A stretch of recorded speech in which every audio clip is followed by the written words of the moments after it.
আমরা আপনাদেরকে অভিনন্দন জানাচ্ছি, স্বাগত জানাচ্ছি।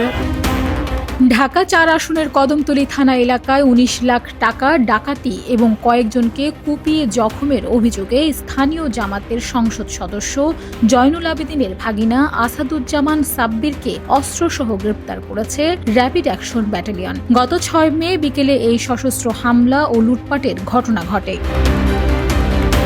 মামলার এজাহার ও ভুক্তভোগীদের অভিযোগ সূত্রে জানা যায়, ৬ মে বিকেল ৫টা ১০ মিনিটের দিকে ডিএমপির কদমতলী থানাধীন ৫৯ নং ওয়ার্ডের ঢাকা ম্যাচ রেললাইন সংলগ্ন কাঁচা রাস্তার ওপর এই ঘটনা ঘটে। ভুক্তভোগী ব্যবসায়ী মোহাম্মদ হাসান তার প্রাইভেট কারে করে যাওয়ার সময় অভিযুক্তরা সংঘবদ্ধ হয়ে তাদের পথ রোধ করে। অভিযোগ রয়েছে, আসামিরা দেশীয় ধারালো অস্ত্র ও আগ্নেয়াস্ত্র নিয়ে হামলা চালায় এবং পিস্তল দিয়ে ফাঁকা গুলি করে এলাকায় আতঙ্ক সৃষ্টি করে।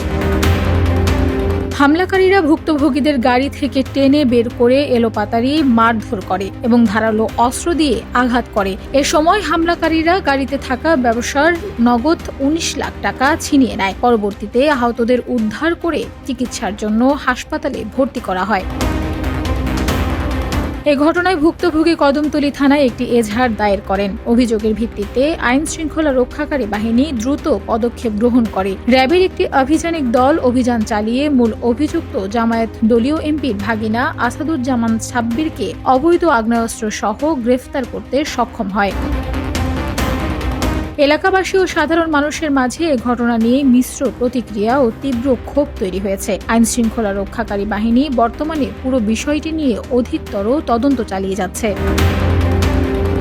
Desk report, Bangladesh bulletin.